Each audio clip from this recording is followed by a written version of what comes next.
Цэнзүүргүй сурвалжлага багийнхаа алдагдсан төмөр замын нэрэлд гарч байна. Улсын хурлын гишүүн, засгийн газрын гишүүн асан Халтмаагийн Баттулга төгөргийг хувьдаа завшсан уу? Мөн тэдний нөхөд энэ мөнгөд хувааж идсэн үү? Хэрэв хувааж идсэн бол тэд шоронд орох ёстой юу? Гэрээс нь 4 цагаас орилжлаад сая байцаалт авч бас хорих гээд аваа явчихсан. Энэ бүх асуултад хариу нэхэхээр бидний нэвтрүүлгийг хүргэж байна.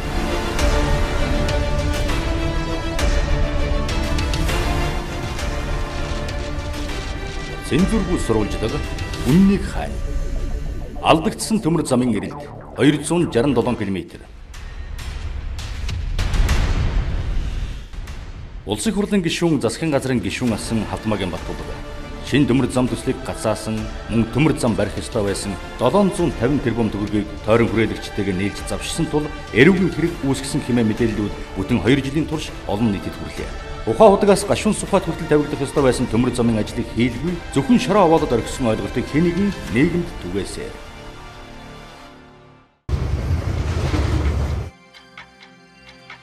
Энэ мэт үнэн худлан мэдэгдэхгүй мэдээллүүдийг нэгтлэхээр Цэнзүүргүй баг Өмнөг аймгийн нутагдах Ухаан хутгийн уурхаагаас гашуун сухатын бомб хүртэл төмөр замын далан баригдсан уу? Эсвэл шороо овоолж орхиод мөнгөний завшсан уу гэдгийг нэгтлэхээр Өмнөг аймгийг зорж явна.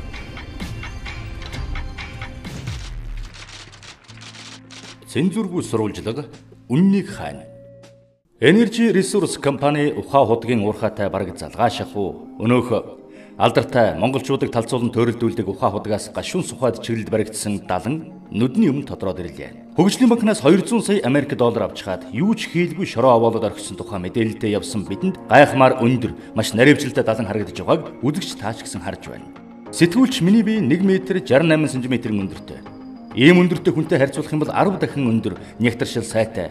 3 жилийн турш эзэнгүй хаяжчихсан далан гэхэд шин сэрэг гэрэн байгаа нь олзуурх хүчтэй санагдсан. Далангийн зарим хэсгээр газрын хөрснөөс доош хамгийн гүндэн 11 м ухсан ухамл хэсгийг харж болно. Бас л их гүн байгааг та харж байна. За цэнзүүргүй сурвалжлага нэвтрүүлэг үргэлжилж байна. Бид алдагдсан төмөр замын эрэлт гараад зөгццсийн суманд ажиллаж байгаа. За одоо та бүхний энэ харж байгаа бол одоо төмөр замын ухамл хэсэг. Хамгийн гүн ухамл хэсэг. Энэ нь миний энэ зогсож байгаа газараас доошо 11.5 метрийн гүн духаж тавьсан хэсгийг харж байна. Энэ нь бол одоо ингээд доод бүтцэн бэлэн болцсон. Энэн дээрээ зөвхөн дэр модоо төмөртөөгөө тавиал богоо явахад бэлэн болсон байгаа юм байна. Бүтэн 3 жилийн өмнө хийж гүйцэтгсэн одоо ухамл гэхэд бол маш сайхнаараа харагдаж байна. Энэ бол 1-3 км орчим үргэлжлэх юм байна. Ухаан хутгаас гашуун сухад хүртэл тавигдах ёстой байсан төмөр замын урд 267 км. Харин хөгжлийн банкнаас олгосон 200 сая Америк долларт барьж гүйцэтгсэн далангийн урд 179 км. Даланг дагаад давхиж явхад байсгийгээд том бетон цутгуур бүхий гүүрний тулгуур багнууд гарч ирнэ. Нийтдээ ийм гүүр 15 баригдах ёстой байснаас 8-ыг бариад орхижээ. Монголын говьд анх удаа төмөр зам барьж эхэлсэн цаг хугацаа бол 2013 оны хавар. Харин Монгол улс шинэ төмөр зам төслийг ярьж эхэлсэн бодлогын баримт бичиг нь улсын хурлаас батлагдсан он цаг бол 2010 он.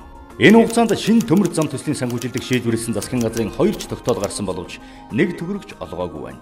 Харин 2013 онд буюу улсын хурлаар төмөр замын бодлого батлагдсанаас 3 жилийн дараа хөгжлийн банкнаас анхны бодит хөрөнгө оруулалтыг шийдэж өгчээ. Ингээд Монголын төмөр зам компани хөгжлийн банкнаас 200 сая Америк долларын авсны дараа төмөр замын газар шорооны ажил эхэлжээ. Олон улсын нэр хүнд бүхий Америкийн алдарт McKinsey компани техник эдийн засгийн үндэслэлийг нь хийж, Солонгосын 1 номерын барилгын компани болох Samsung C&T компани ерөнхий гүйцэтгэгчээр нь ажиллаж, Монголын 13 компани туслан гүйцэтгэгчээр ажиллажээ. Харин тэдний хийж байгаа ажлын чанар технологид Германы алдарт Deutsche Bahn International компани газар дээр нь хяналт тавьж ажиллажээ. Энэ бүтээн байгуулалтад 1000 гаруй ажилчин, инженерүүд язгантал ажилласан ердөө л 200. Гэхдээ 200-ны хугацаанд 179 км урттай 4 ус зайлуулах хоол 8 гүүр барьж нийтдээ 9.2 сая куб метр газар шорооны ажил Монгол улс түүхэндээ анх удаа 1-р зэрэглэлийн төмөр замын суурь бүтцийг амжилттай бүтээн байгуулж чадсан. Байжээ гэхийн учир нь 2014 оны намар эхний ээлжин санхүүжилт бол 200 сая Америк доллар зарцуулагдаж дууссан байна. Харин тэрнээс хойш өнөө хүртэл нэгж төгрөгийг Монголын төр дахин гаргасангүй. Төрөөс хизээ нэгэн цагт дахин мөнгө өгч ажил эхлэхийг хүлээсэн компаниуд техник хэрэгслийн үлдээгээд явснаас хойш мөн л 3 жил өнгөрчээ. төмөр замын даланг анх баригдахаас нь эхлээд өнөө хүртэл эндэн сууршин техник хэрэгслэн сахин суугаа энэ хүнийг жилийн мандал компани сахиул зоригт гэдгээ. Одоо энэ ажил эхэлж явах үед ер нь божигч байсан сайн байсан шүү дээ. Ер нь ажил ер нь зогсоогүй дээ ер нь богино хугацаанд л хийгдсэн далан штэ гэдэг ч одоо ер нь хийж явах хугацаанд авал. Тэгэл хийх болоор намар буугаад 2 жил гарan ирээгүй. Тэгээд зогсооцсон юм байна лээ шүү дээ. Цаанаасаа зогсоосон юм баггүй байлгүй дээ. Тэгээд одоо энэ компаниуд чинь тэгэл тараад лалуу болцсон. Манайх л үлдсэн баг. Энэ урд нэг гүүр хоолой нэг үлдсэн байгаа. Бусд нь бол одоо тэгээд нүгэл явцсан шүү дээ. Одоо энэ замын далангийн компаниуд бол байхгүй баг. Та энд ер нь хэдэн жил ажиллаж байгаа вэ? Би чинь энд одоо ямар ч 4 жил 5 6 7 жил ч очиж байгаа юм байна. Энд одоо төмөр зам барих нөгөө далангийн ажил явагдчихсан байна шүү дээ. Тэгсэн. Зогссон байна. Тэгсэн. Энэ талаар юу мэдэх вэ? Энэ чинь 2-3 жилийн өмнө нэлээд хурдтай явагдчихсан. Тэгээд одоо нэлээд хурдтай явж ирсэн л одоо ямар шалтгааны улмаас юм мэдгүй тэгээд зогссон. Шороо болоод орхисон уу? Бүтээн байгуулалт хийсэн үү гэдгийг магдлахаар өмнө нь цэнхэр говоор ухаан худгаас гашуун сухад хүртэл даланг дагаж тавьсан нь үзэгчдийн харууллаа. Энэ бол олон улсын 1-р зэрэглэлийн төмөр замын доод суурь бүтцийг 2 хон зуны дотор тавьсан түүх байлаа. Энэ талаар ерөнхий сайд Алтан хуйг зам тээврийн сайд асан зоригт өнөөгийн зам тээврийн сайд Ганбатнаар хэрхэн үнэлж байгааг одоо сонсцгоё. Би сайд болчоод тэр нөгөө гашуун сухад чиглэлийн төмөр зам дээр очиж үзсэн.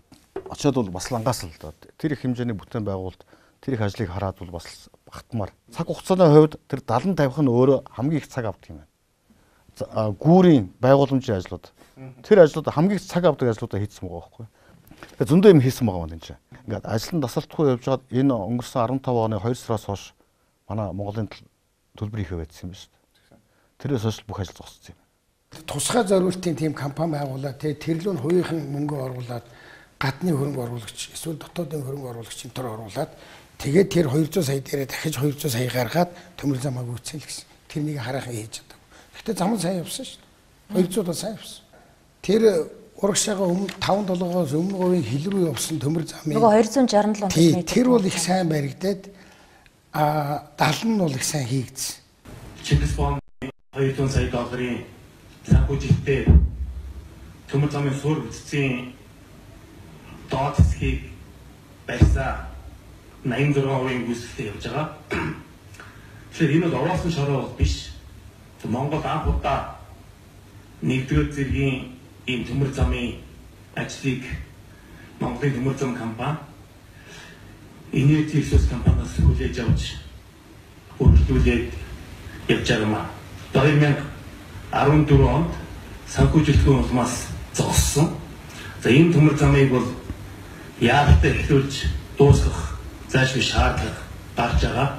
Яагаад гэвэл үндсэндээ жил гарan энэ зам зогсноос болоод энэ төмөр замын энэ доод далан салхи бороо үер усны уснаас болоод эвдэж гинцэн юмнууд их гарч байгаа.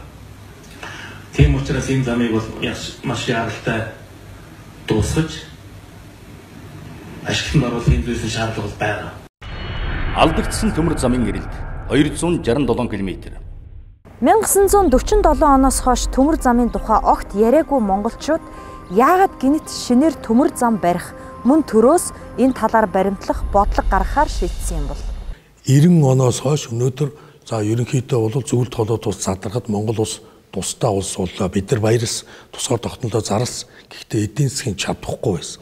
Эдийн засгийн чадахгүй гэдэг маань тэр эдийн засгийн зах зээлийн гээд яригдаад байгаа тэр нийгэмд бид нар боловсон хүчнээ бэлдэж чадаагүй.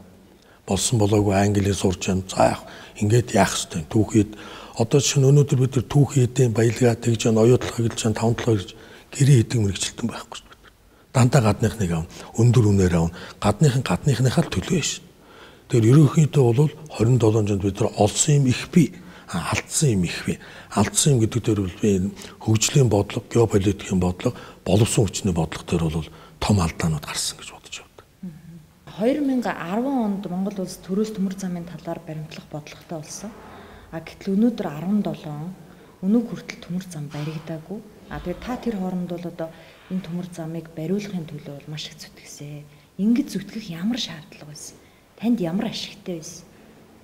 Тэг надад ашиггүй л дээ.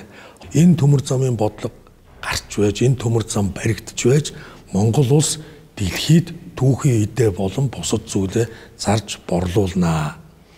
Экспорт хийхгүйгээр өнөөдөр төгрөгийн ханш ямар байна?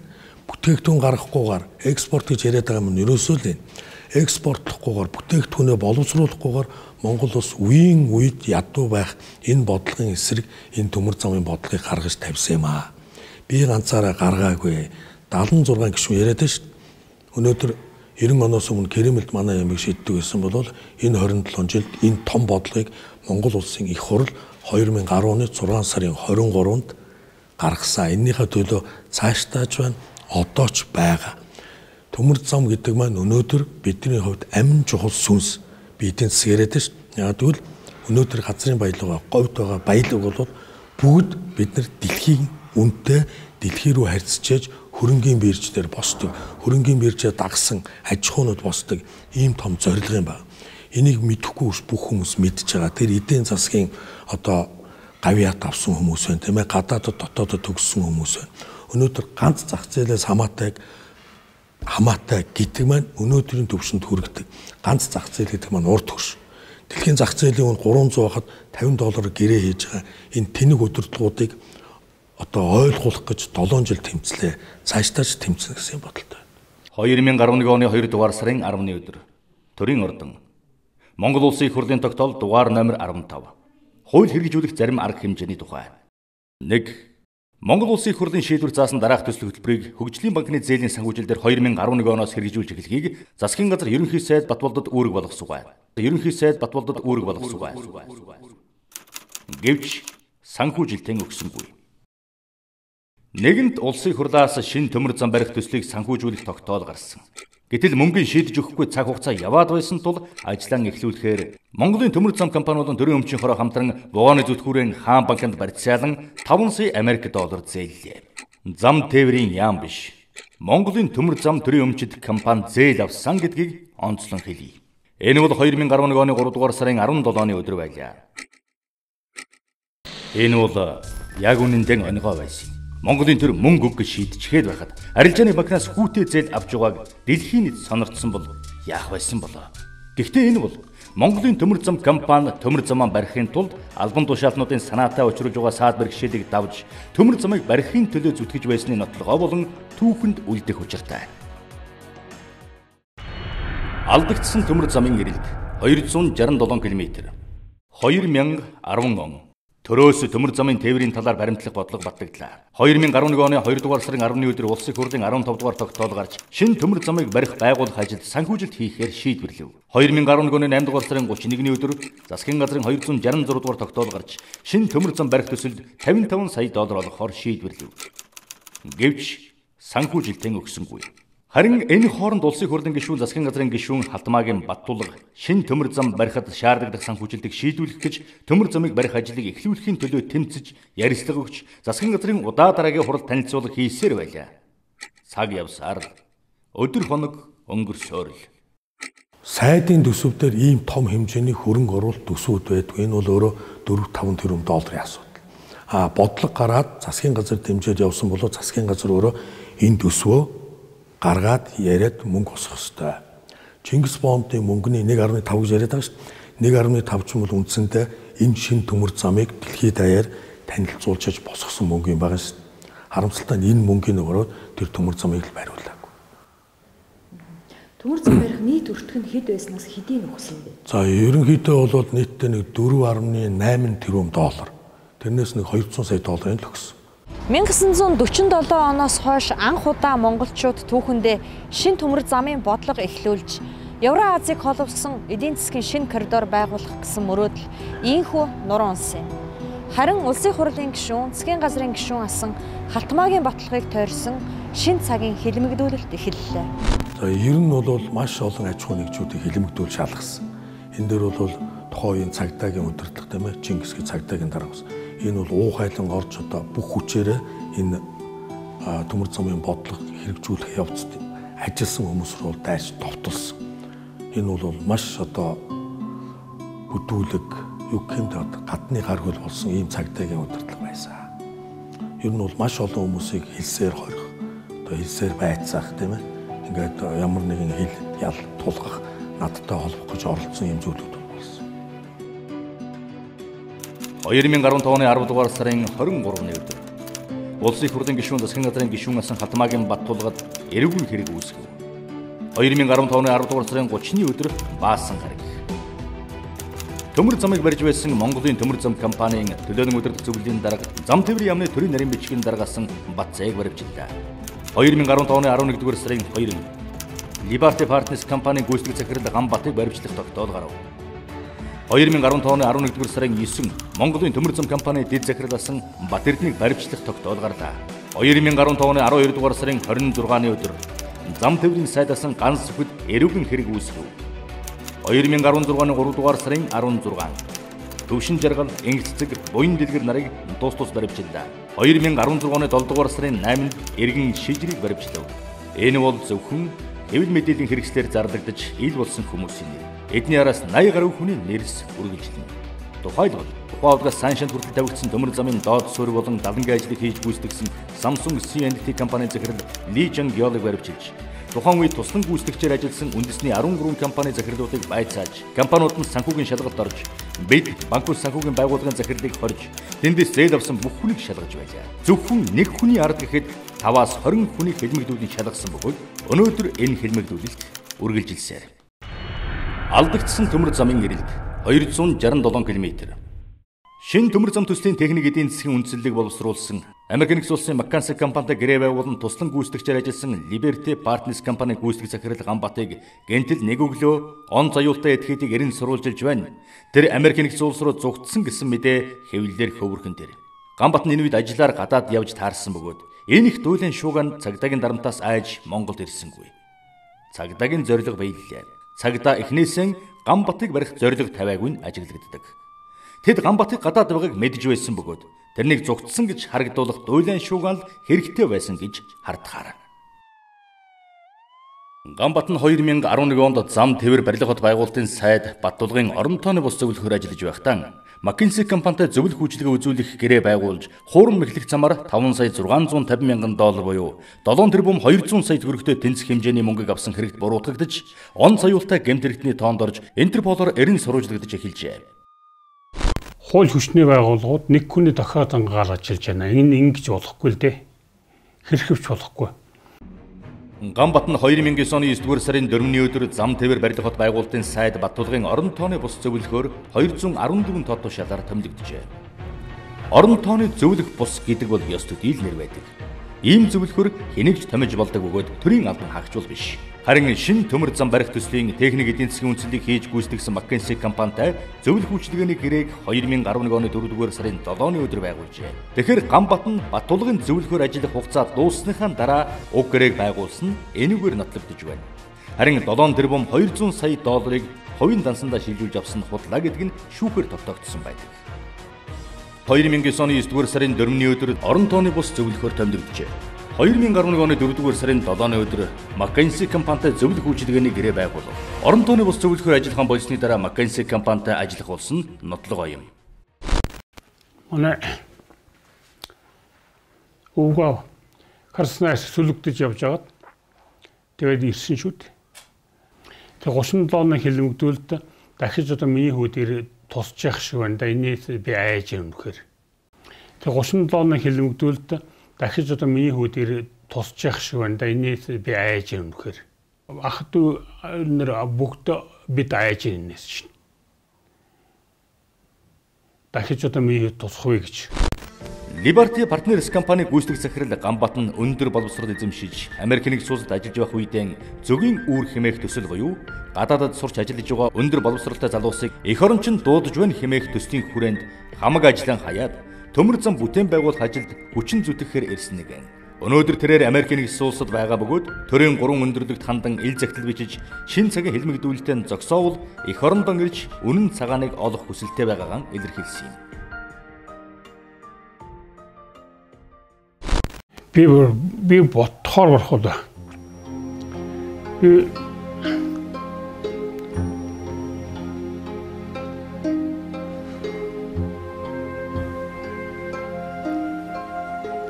Би одоо шиг явмаар байна.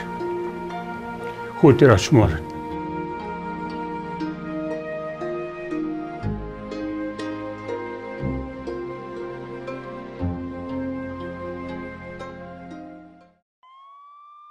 Монголын төмөр зам төрийн өмчит компани орлогч захирал гүйцэтгэх захирлаар ажиллаж байсан Батэрд нь албан ёсоор ажлаа хүлээлгэж өгөөд Австрали улсад сургууль суралцж байх үед нь гэнт онц аюултай гэмт хэрэгтний тоонд оруулан Интерполоор эрен сурвалжилж байна хэмээн зарлжээ. Одоо гэнтэл телевизээр чинь энэ л одоо оргон зайлсан Монголын төмөр замын захирларсан Батэрд нь оргон зайлсан. Ингээд яригдаад ихэлсэн. Тэр телевизээр ярьснаас 2 хоногийн дараа цагдаагийн одоо бичиг ирсэн. Одоо тэгээ цагдаа ирсэн. Бичиг авчиж цагдаа ирсэн. Тэгээд яасаас бид нар бол одоо ингээл ажиллаа хийж агаад чөлөө аваад сургуульд явсан юм аа. Байгууллага нь мэдж байгаа. Цалингийн зээл авсаа. 8% зээлтэй 3 хүүхэдтэй. Одоо яг л энэ үнэн бодол байдлын сургуульд явсан энэ үнэн бодож чинь ярьсан. Тэгээд одоо бид нар чинь ээдрэл энэ дээр яага юм өмөрөд одоо болтол учийн болоогүй л яал өмөрөө сууж байна. Монголын төмөр зам компани орлогч захирал гүйцэтгэх захирлаар ажиллаж байсан Батэрд нь мөнгө угаасан гэх хэрэгээр одоо эрен сурвалжилж байгаа. Мөнгө угаана гэдэг бол хар тамхи, хүний наймаа, эсвэл терроризм буюу дайн байлдаанаас олсон их хэмжээний мөнгийг өөр зүйлд захиран зарцуулахыг хэлдэг билээ.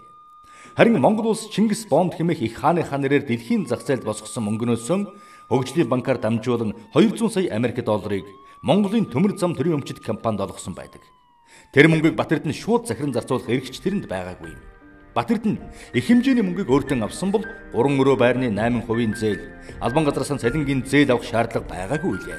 Сургуульд явсан хүнийг онц аюултай гэмт хэрэгтний тоонд оруулж дэлхийд даяар эрен сурвалжилж байна хэмээн нэр төрийн гутааж арга гэрээхний сэтгэлийн гүн дарданд оруулжээ. Монголын төмөр замын салбарт 40 жил ажиллаж хөдөлмөрийн баатар болж бүхэл амьдралаа зориулсан аав нь хэргийн үнэн мөнийг тогтоогдно гэдэгт итгэсээр суун. Ерөөсөө сэтгэл бол маш хямрна. Ерөөсөө одоо миний бодлоор ч одоо миний бодлоо би бол одоо хардах хэрэгтэй тийм ээ бас харах нүдтэй тийм учраас би их хүлээцтэй хандж байгаа юм. Энэний үнэн зөв нь бол олдноо. За миний хүүд бол одоо ямар ч хэсэн уугаад идэтсэн аваад өмсөцсөн идлээ сэргэлж гисэн юм бол байхгүй. Энэ зээл авлаа л гэж л одоо юу яадсан бол гэж бодоод нэг газар тэгээд энэ Монголын төмөр зам нэгэнд ашиглалтанд ороод ирвэл үнэн худлаа нь мэдэгдээд миний хүү бол ямар ч байсан гайхаа хаа гэж ингээд сэтгэлээ хаяаны бодох юм. Тэгсэн мөртөө л одоо умираад л байгаа шүү дээ. Хүн чинь үр хөвгтийн төлөө л одоо ажиллаж амьдарч үндиж байдаг шүү дээ. Тэгээд л одоо хамгийн бага хөвгтийн бид нэр харж байна. 2 хүүхдийн хадам ээж нь харж байна. Ингээд бид 2 хичнээн наслах үлээ. Эднийг нэг илгүүтэн нэг бүрмөтэн уулзуулаад өчрүүлээд ингээд яаж. Улсын орсон холбооны улсад сурч төгсөж ирэхдээ асрын тул үргэлжлүүлэн суралцахыг зөвшөөрнө гэсэн юм бичигдээ ирсэн шүү. Тэгээ бас сурлага бол бас гайгүй байсан байгаас. Тэгээд тэрэнд нь бол яваагүй л дээ. Явуулаагүй юм. Элмэгдүүлэлт үргэлжилсээр Монголын төмөр зам төрийн өмчит компани гүйцэтгэх захирал зам тээврийн яамны төрийн нарийн бичгийн дарга Батцаяг баривчилж 90 хоног хоржээ. Намайг 15 оны 10 сарын 30-ны өдөр баривчилсан. Цагдаагийн эдийн засгийн гэмт хэргийн тэмцэх хилцээхэн ирээд баривчилгаа явуулсан л та. Тэгээ баривчилгаа явуулаад 2 зүйл дээр буруутгаж байгаа сэжигтний тогтоол танилцуулсан. Тэгээ нэг нь болохоор McKinsey компаниар сонгуулах шийдвэрийг туузаараа гаргуулж гэж. Тэгээд улсад одоо 5.6 сая долларын хохирол учруулсан. За дараагийн зүйл нь бол юу вэ гэхээр Ухаан удаг гашуун сухад чиглэлийн төмөр замын доод суурь бүтцийн ажлыг хийж гүйцэтгэсэн Samsung компанийг хууль бусаар сонгон шалгаруулж их хэмжээний мөнгө угаасан гэсэн ийм зүйл ангиудаар буруутгасан байд. Бацаыг буруутгасан эхний ташаа үндэслэл. Америк нэгдсэн улсын McKinsey компанийг сонгож шин төмөр замын техник эдийн засгийн үндслэлийг хийлгэх шийдвэрийг Бацаа гаргаагүй байна. Та бүхэн энэ шийдвэрийг гаргасан Монголын төмөр зам төрийн өмчит компани төлөөлөн удирдах зөвлөлийн хурлын дэлгэрэнгүй тэмдэглэлийг харж байна. Хуралдаанд 5 хүн оролцсон бөгөөд шийдвэрлэх саналыг тухайн үеийн зам тээвэрлэл барилгын хот байгуулалтын яамны төрийн нарийн бичгийн дарга Монголын төмөр зам төрийн өмчит компани төлөөлөн удирдах зөвлөлийн дарга Батэрдэн гаргаж байсныг харуулъя. Харин энэ хүн бол одоо улсын хурлын гишүүн, Монгол Ардын намын гишүүн Батэрдэн юм аа. Ийм байтал Бацааг энэ компанийг хууль бусаар сонгож авсан хэмээн 90 хоног цагтан хоржээ. Бацааг буруутгаж байгаа 2 дахь ташаа үндэслэл. Зам тээврийн яамны төрийн нарийн бичгийн дарга Бацаа нь Energy Resource Rail компани болон Samsung C&T компаниудаа ерөнхий гүйцэтгэгчийн эрх үүрэг шилжүүлэх гэрээг байгуулахдаа хууль зөрчижээ гэх үндэслэл. Гэвч энэ бол худлаа зүйл гэдэг нь дараах баримтаар нотогдож байна. Тухайлбал Energy Resource Rail компани анх төмөр зам барих эрхийг баярын засгийн газрын үед авч төмөр замын ажлыг эхлүүлээд 2% гүйцэтгэж байгаад 2012 онд ерөнхийдөө Алтан хуйгийн үед буцаан төр түлээлгээ өгчээ. Ингэхдээ Energy Resource нь өөрсдөө олон улсын тендер зарлаж Солонгосын Samsung TNC компанийг төмөр замын ерөнхий гүйцэтгэгчээр сонгон шалгаруулж авсан байдаг. Тэд төмөр замын төслийн төрөлд буцаан өгтөн Samsung компани болон түүний туслан гүйцэтгэгч бусад Монгол компаниудыг үргэлжлүүлэн ажиллахыг санал болгосноор Монгол улсын засгийн газрын тогтоолоор баталгаажсан байна. Тэгэхээр нэгдүгээр Samsung-ыг Бацаа сонгон шалгаруулж аваагүй. Хоёрдугаар Energy Resource Rail компани сонгон шалгаруулад байсан Samsung C&T компанитай үргэлжлүүлэн ажиллахыг засгийн газрын тогтоолоор даалгасан байна. Ээжийн бие тухайн үед гайгүй байсан. Тэгээ одоо энэ яг хувийн зүйл л дээ. Тэгээд ээж маань гарч ирээд дуудаагүй 8 сард бурхан болсон.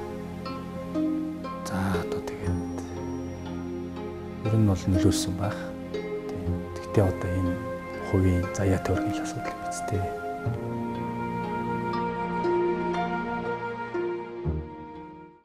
Цагаан цаасан дээр хар бэхээр бичиж Монгол улсын засгийн газрын тогтоолоор баталгаажсан баримтууд байсаар байтал шин төмөр замыг тойрсон хэлмэгдүүлэлт үргэлжилсэн. Зам тээврийн сайдаар ажиллаж байсан ганц үхийг мөн Бацаатай холбогдуулан буруутгаж эрүүгэн хэрэг үүсгэсэн билээ. Харин тэрэнд нэгэн шин үндсэл нэмсэн улсын хурлын гишүүн Баттулгатай бүлгэлсэн гэх ял байлаа.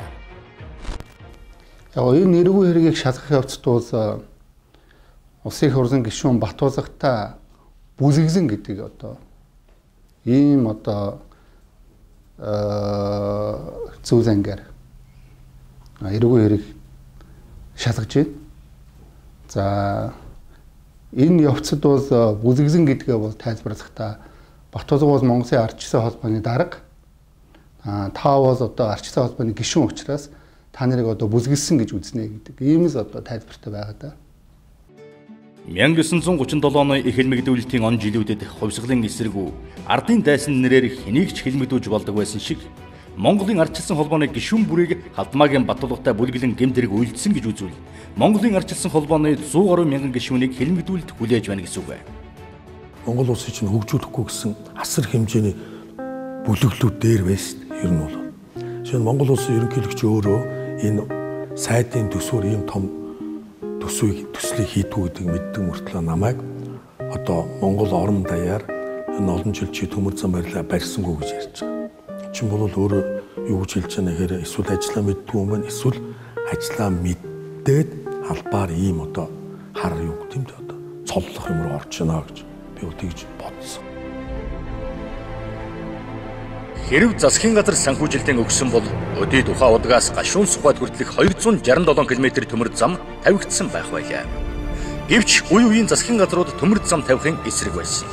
Монгол улс шин төмөр замтай болохын төлөө ажилласан Халтмаагийн Баттулга тэргүүтэй 80 гаруй хүнийг тойрсон хэлмэгдүүлэлт хязээ төгсгөл болох юм бол тэд 720 тэрбум төгрөг хувааж завшсан гэх бүтгэлгийн үнэн мөнийн тодорх сайн цагийг хүлээсэн.